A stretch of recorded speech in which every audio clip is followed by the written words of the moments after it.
أرست زينا رابعي معلتو زحازة سلماو سلفي عبالات سراوي تقرأي اللومون عبز تفعلوا كبابي تقرأي كايد كمزو على نمفلات تخايل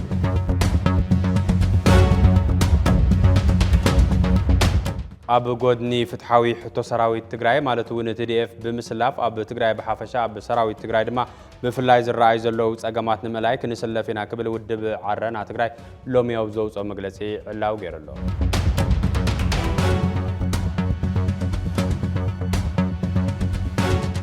بسنكي جونوسايد تقرأي بلعله حزب تقرأي زبسحة عكالاون عمراون قدات نمحواي فسمت قبل دمانا ببيت فردي قريبهم تحت التعب مقبارن توارد هاجراون علم لخون من قصاص خمسة اللي تقلي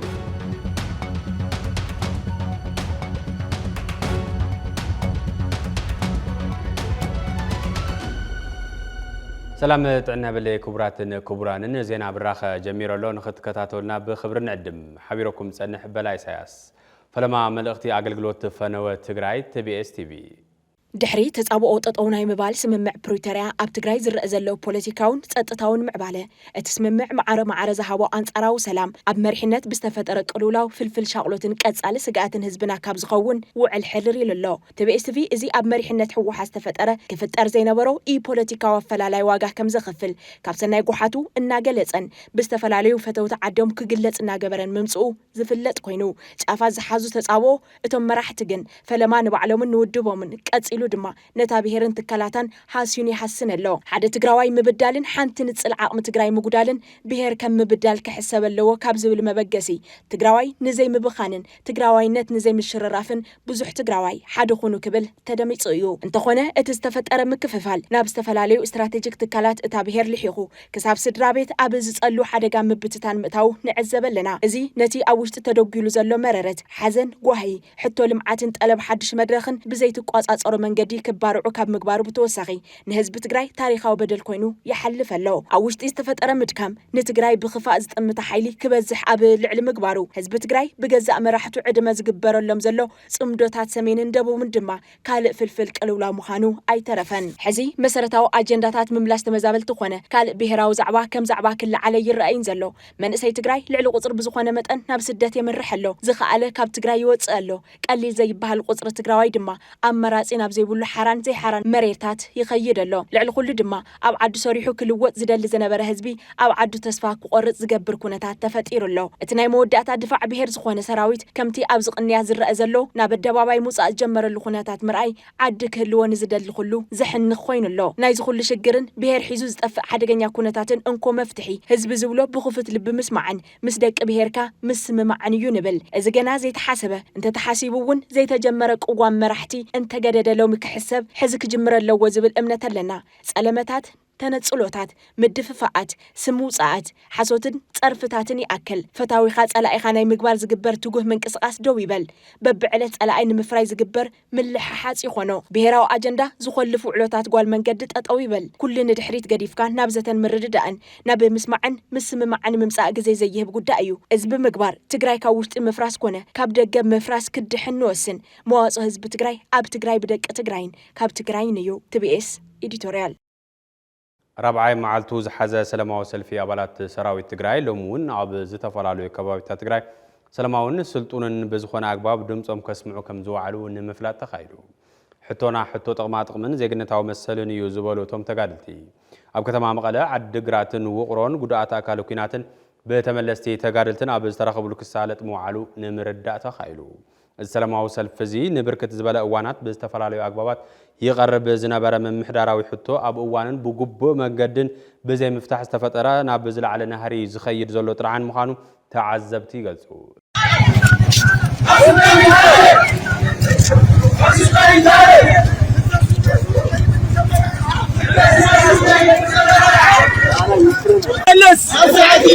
بسرعة كار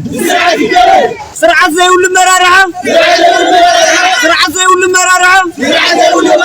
كوام بريتالة كوام بريتالة ويسرح وينسرح يركب ويسرح وينسرح يركب تنبر سرعان زي اللينان سرعان زي اللينان حطونا يمبلس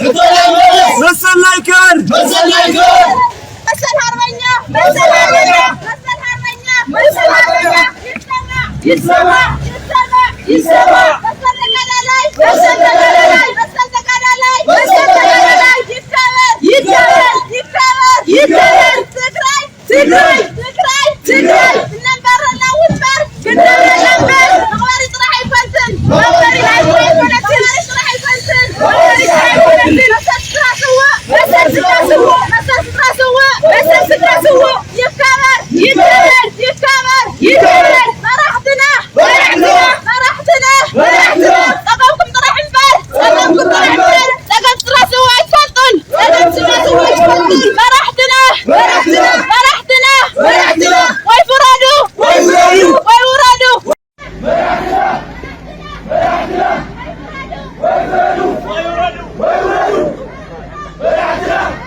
بتزامات زينا نتغراين هلونا حزب تغراين كبرو اكالوم زغورلون مسواعتين تخفل وغناتن سدرا بيتومن زغبر حجز وعل حدر زيد ليوكم زخونه تغليصو ابزي قنياس تخايدن حزبون زقصل زلون سلاماو سلفي ابالات سراوي تغراي حتونا كملسلنا يغبا كبلو ابا دباباياتن غدناتاتن وصيوم دمصم زسمع زلون تخون كابينه اكزام مخدار تغراي حصص اخيبا صويعو نحتون تربحنتن تغادل تملكت اجندا العلوم زتاي ابنايت مال ساعه زينانا مقرابنا زذكريو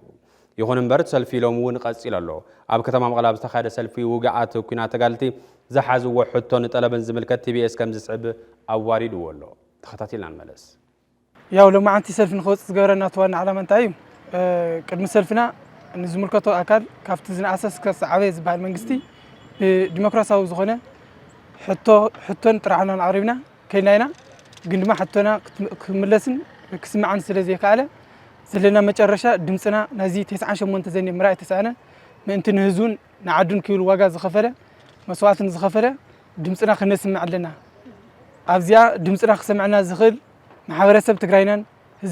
ህዝቢ ትግራይናን ዲያስፖራናን መላ ዓለም ማሕበረሰብ ዘሎ ህዝቢ ድምጽና ክሰምዕን ድምጽና ሰሚዑን ንዓና ዝኸውን ኣጎንናውን ንህዝቢናውን ስለተቃለስና ንክስምዕ ይትዋና ሞጽና ዓላማና ማለት እዩ ዘለና ይኹነታት ይኣክል ይቃ ياكل بتسفى ياكل تغبار زيول تسفى يقارص كحزي احنا عقمي يلان زيل حتى مقص حتنا احنا ناو سلفي زوصنا بزحات حتتات حاتيتنا بزحات حتتات حاتيتنا ببدرجو كاو زملكت اكل اسكاو زملكت اكل ببدرجه حاتيتنا فتح سلازنا كملسي كتسفى حليفه بتغبار ملسي سلازنا انا لما انت ناي مرأت سنه 9 مونت بدات سلام سلفوصنا نيو كل نجارات اللي مبدأ حكمنا سجاماتنا اللي مفتاح على أكاد اللي منقسمهم كل زي مفتاحين لازم سلف زيوتنا كل زين دي أسفار هذا اللي دقة سجمنا لفتحنا أنا زي دقة وتنا ذلنا يا وصل ما سلف لو تخل مخنات مالت تنبض زي بزوزع والجليس ومن يوم أنا أهم نورينا زلنا كبيد نورا سوق ولا حيل زي تمتنا من قستري يترف تعنكف كودي كان لا كسب يلن بزح ساعات كلاتنا تولاشينا مالتي اسكا حزي حزون توانا اطر حدا زلينا انتايو بزعوا حيوت حكمنا مالتي بزعوا حيوت حكمنا اسكا حزي تغودينا كبابي 4 عامات زاكل مولئ اب حكمنا هنا تقمتنا ግን ድማ ምንም ዝባል ሕክምና نعنا زخون حكمنا بزي موسانا معات كحكم زخولو عينتات معات تسفى زنورم بريتشلي زنور عينتات تحكمهم لك كم تهزوم كن قاصقاص زخول بصتنا ون ساعن حكمنا حسرت عينتم دقيمهم كمانا ون تماليسم ويكع تدفينم لو مالتي توزني جقنا تقال لا يمرأي تسعنا هزي فوتي منقستي يخبر احنا قن مريرنا اخفتو زلنا يا شجر افتو زلنا يا صقم تدراو صقم سلازق احنا اين احنا لوزن نجار زي كيدنا زلنا احنا زوزني اقود كله عين دا يستوقع عنبر لبو ويكع حنقول يتوقعن احنا كن مهارينا احنا محوراዊ ኢኮኖሚና مسزنا خنط فينا خندزلا نسخاتهم 4 عمت مولو اب الغا تدورينا بتسفى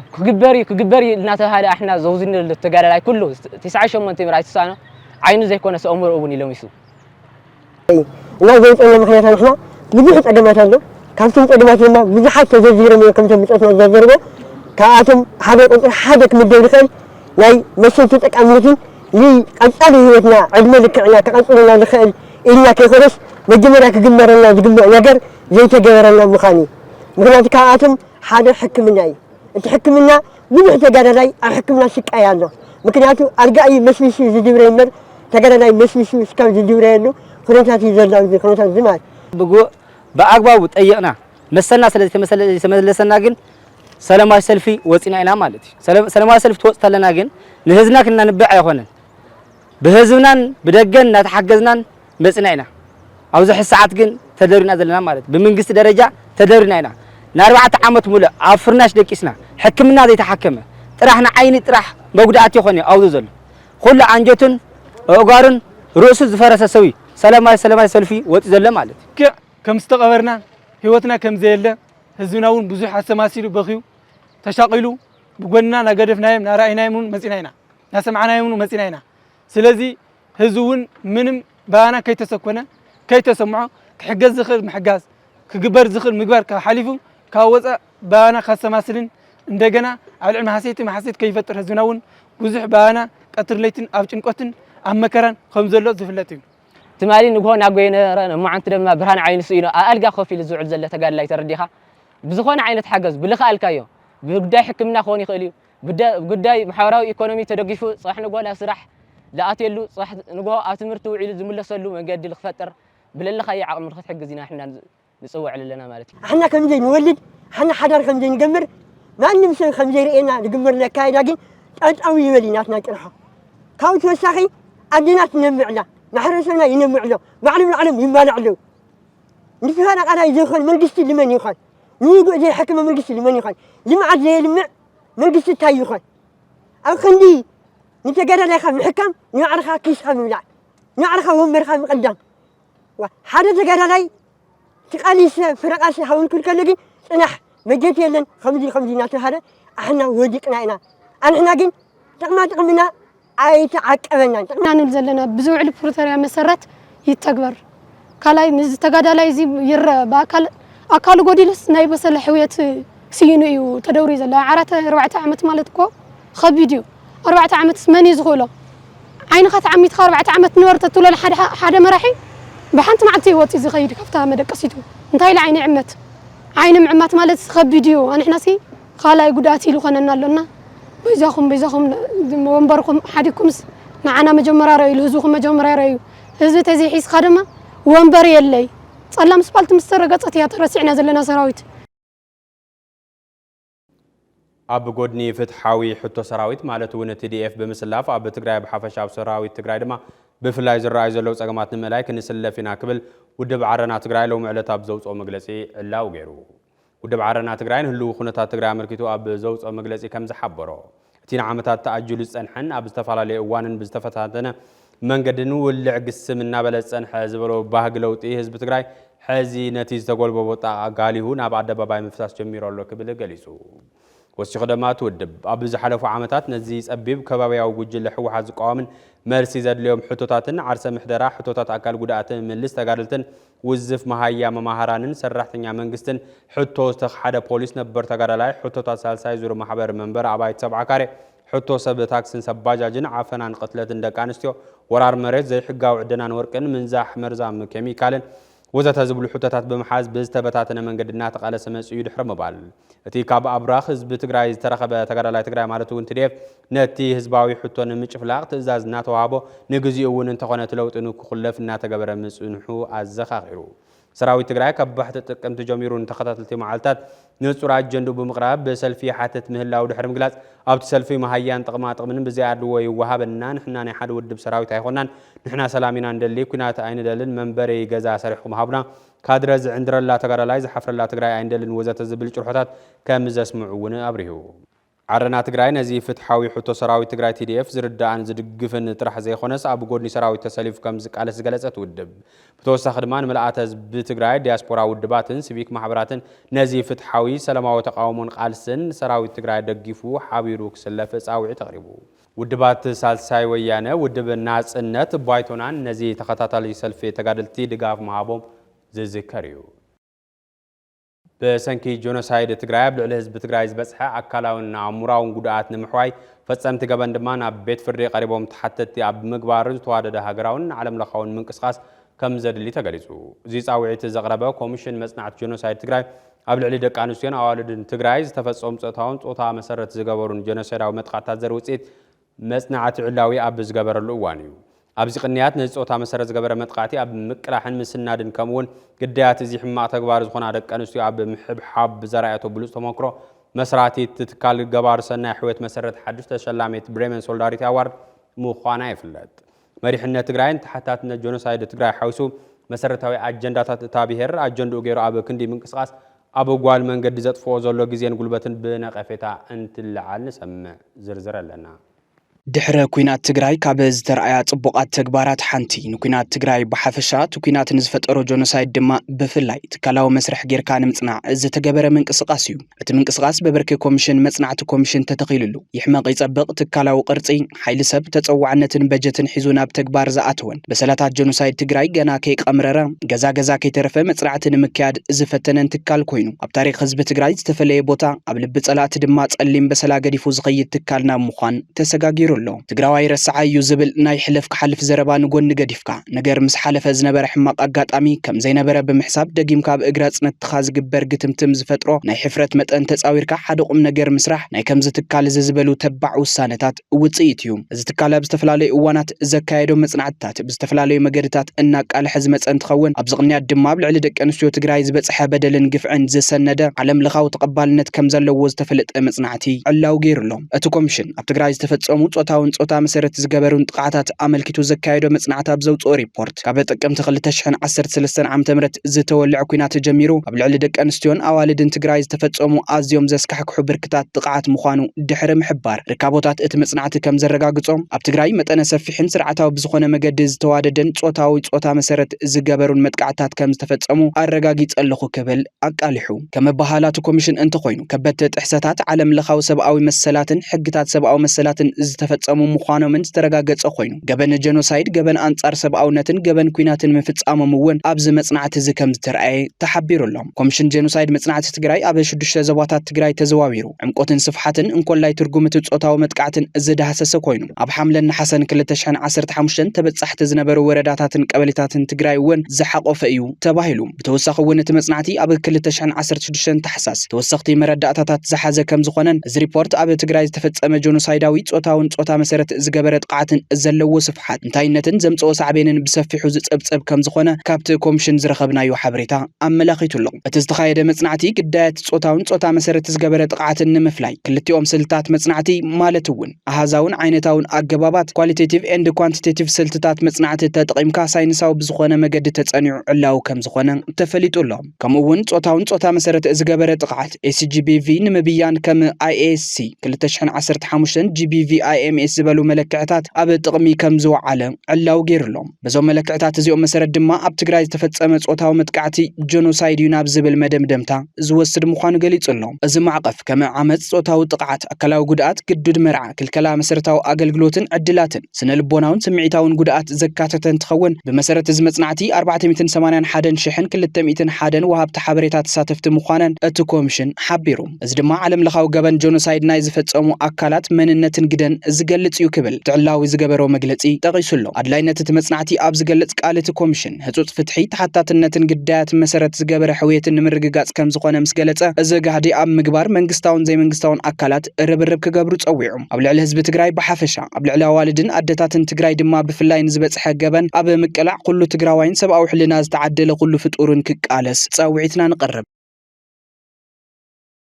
ኣብ ትግራይ ኣጋጢሙ ዘሎ ቅልውላው ዝፍታሕ ነቲ መንእሰይ ሙሉእ ሓላፍነት ብምሃብን ነገራት ባዕሉ እቲ መንእሰይ ክዕርዮ እምነት ብምሕዳርን እዩ ክብል ኣብ ቲቢኤስ ጻኒሒት ዝነበሮ ነባር ተጋዳላይ ሃይለማርያም ኣብርሃ ገሊጹ ጸገምና ነቲ በዓልና ዘምሃርናዮን ዘሰልጥናዮን መንእሰይ ዘይምእማን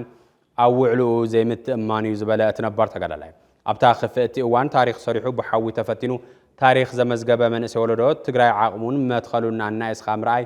ዋጋ ዘኽፍል እዩ ክብል ገሊጹ ቅጻይ ትሕዝቶ ቃለ ምልልስ እንሆ ኩሉ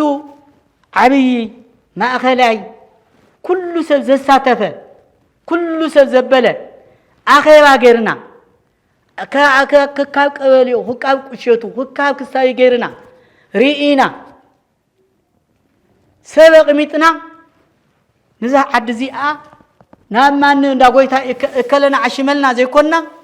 ከምታ ዝገበርናያ ግዚያዊ መንግስቲ ዘለየና ግዚያዊ መንግስቲ ከዓነ ወይ ስግግር መንግስቲ ዘለና ስግግር መንግስቲ ከዓነ ህዝብና ባዕሉ ይቕምጥ ህዝብና ለባም እዩ መንእሰይ ወሊድና ኣና መንእሰይና ለባማት እዮም ሕዚ ኣብ ኩናት ተፈቲኖም እዮም ኣብ ኩናት ተፈቲናዮምና ሓው ረጊጾም መጽኦም እዮም ዘሕልፎም እዮም ሲኢኖም እንየው ሕዚ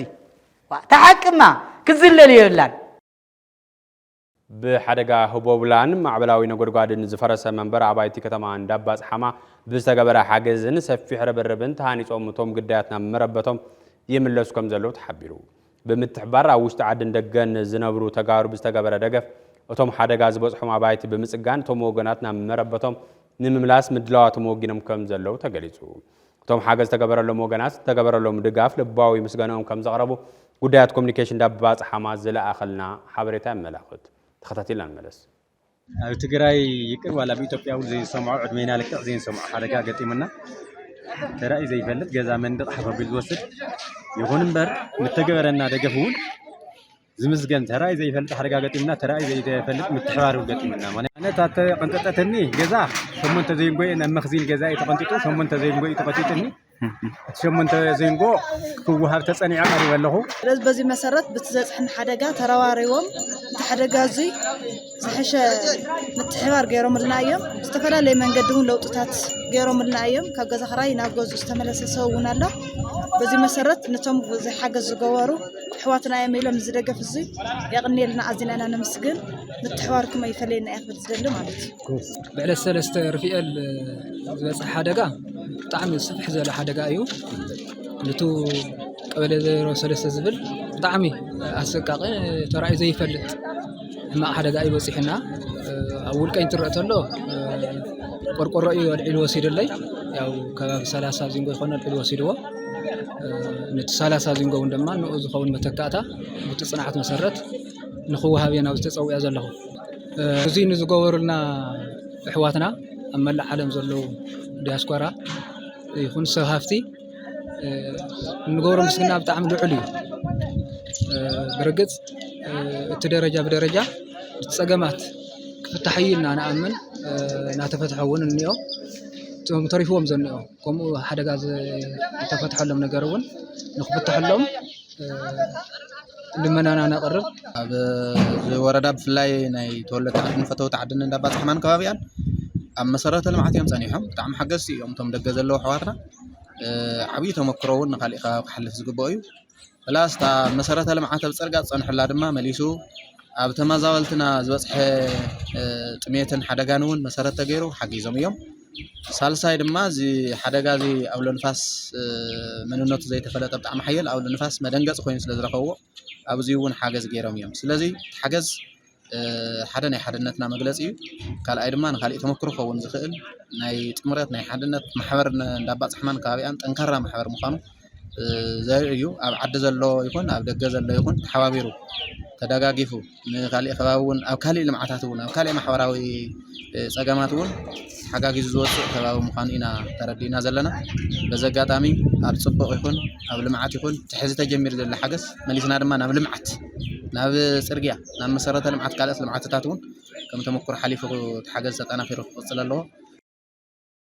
ኣብ ማዳጋስካር ብሰንኪ ምቁራጽ ማይን መብራህትን ዝተልዓለ ሓያል ህዝባዊ ናዕቢ መራሕቲ ተሃገር መንበረ ስልጣኖም ገዲፎም ክጠፍኡ ከም ዝገበረን በዚ ምክንያት ድማ ወታደራዊ ሓይሊ ተሃገር ስልጣን ከም ዝተቆጻጸረን ተገሊጹ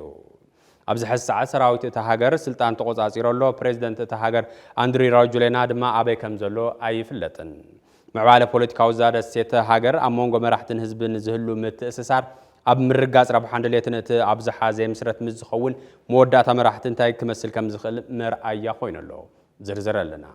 ቀሊል ዝመስል መበገሰ ዝነበረው ፖለቲካዊ ቅልውላው ማዳጋስካር ብርግጸኝነት ከቢድ መዘዝና ብዝወልድ ፖለቲካዊ ምዕባለ ዓብዩ ከይዱ ወታደራዊ መንግስቲ ወሊዱ ነቲ ሃገር ናብ ካልእ ምዕራፍ ቅርጽ ፖለቲካ ኣሰጋጊሩ ኣሎ ድምፂ ሓፋሽ እቲ ሃገር እናበርትዐ ምልኪ መራሕታ ድማ እናተቆጭዐ ዝኸደ ግዳይ ብረት ዝሓዘና ምዃን ዝተሰጋገረት ማዳጋስካር መበገሰ ቅልውላው ክትፈትሖ ቀሊል ዝኾነ ሕቶ እዩ ዝነበረ ሕፅረት ማይን ኤሌክትሪሲቲን ቀረፉልና ድኽነት ኣብ ዝባና ቸቸይሉስ ኣወግዱልና ኣብ ግዕዚናን ብኽነት ኣብቲ ዓድን ዘለኹም መራሕቲ ጠጠው ብሉ ዓድና ኣይተሓንሽሹልና ወዘተ ዝብሉ ጭሩሕታት ዝሓዙ መናእሰይ እዛ ደሴታዊት ሃገር አንጻርቲ በአንድሬ ራጆሊና ዝምራሕ መንግስቲ እቲ ሃገር ዘቕንዕ ሰላማዊ ሰልፊ ምክያድ ዝጀመሩ ኣብ ሕሉፍ መፋረቕ ወርሕ መስከረም እዩ ዝተጠጀዐ ሕቶ ህዝቢ እንትግንፍል ዝተዓፈነ ድምፂ ሓፋሽ እንትጋረር ወለዶ እንትመሮን ትዕገስቱን ትውድእን እተን ቀዲመን ዝነበራን ብቐሊሉ ምላሽ ክረኽባ ዝኽእላ ዝነበራን ሕቶታት መልክዐንን ትሕዝትኦንን እናተቐየረ ምኻዱ ኣይተርፍን ከምኡ ከም ዝኸውን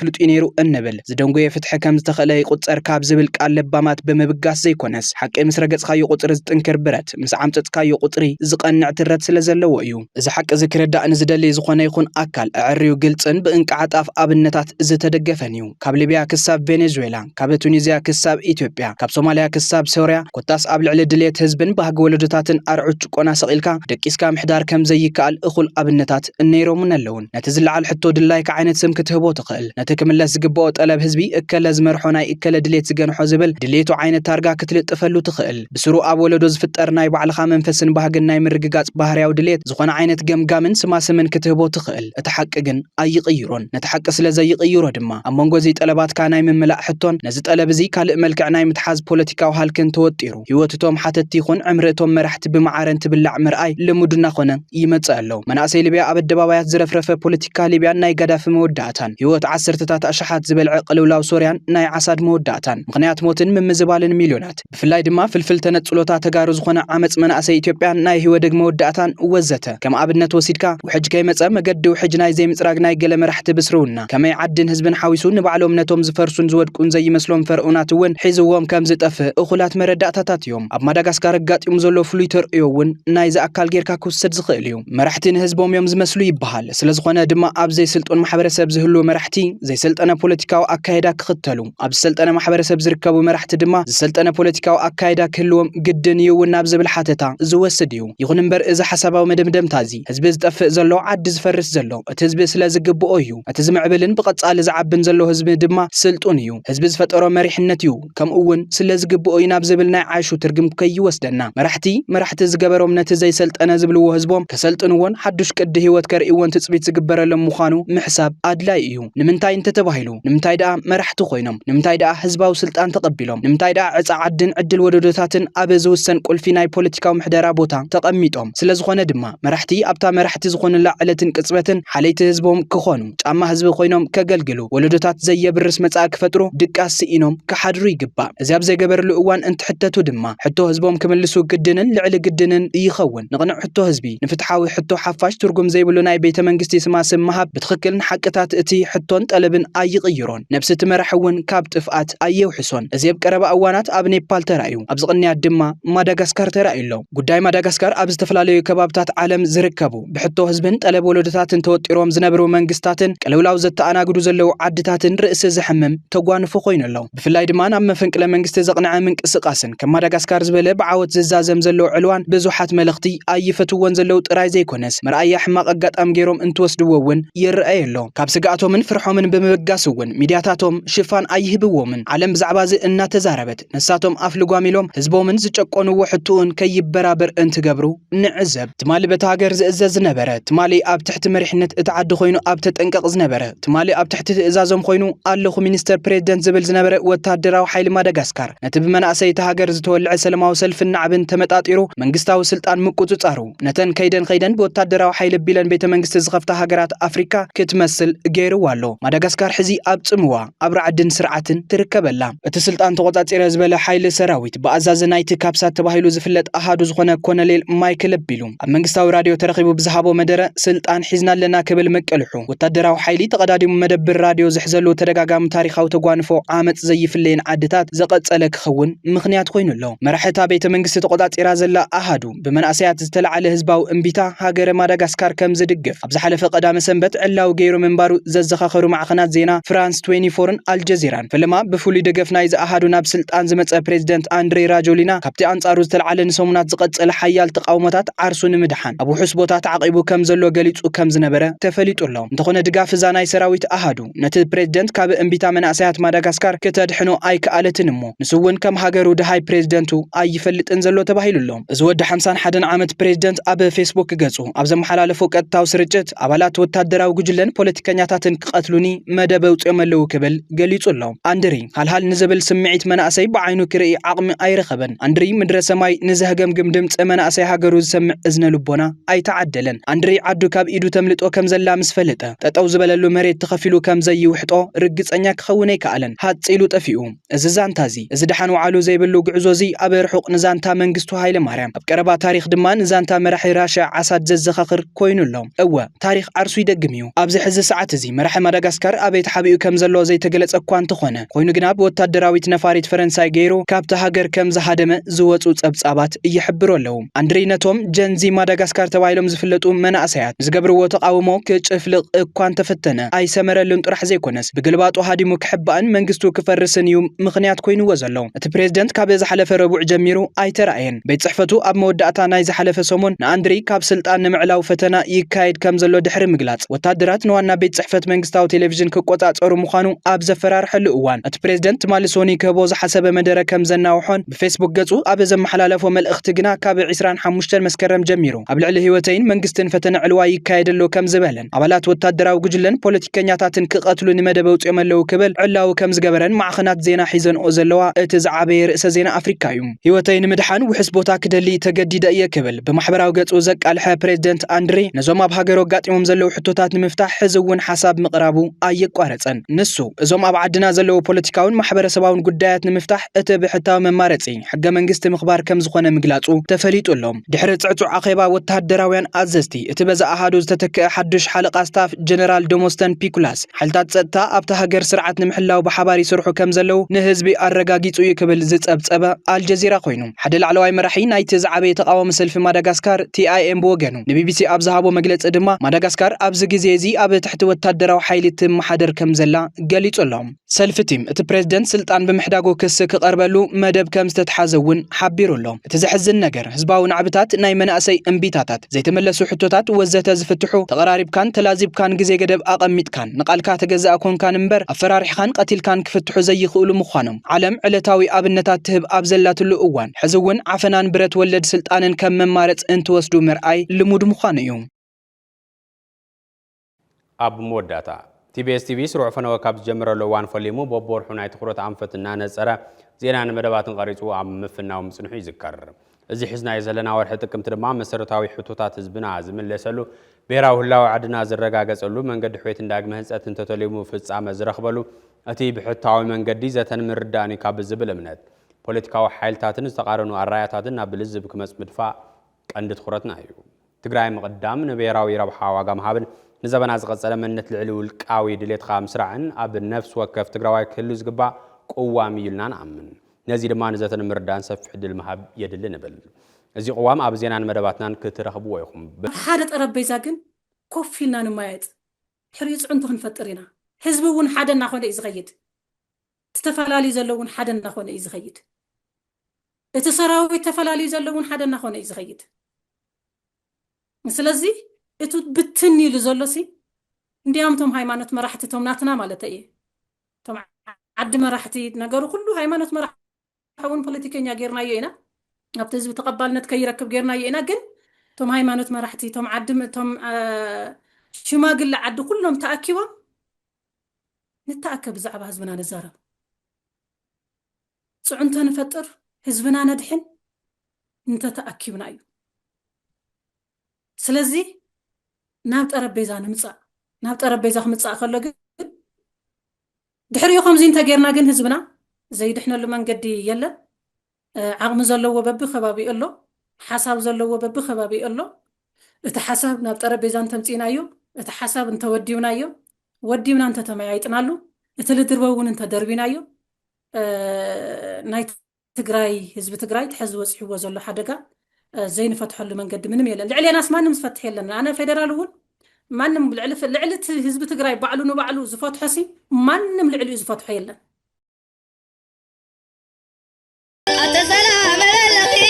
أتسلام بلغي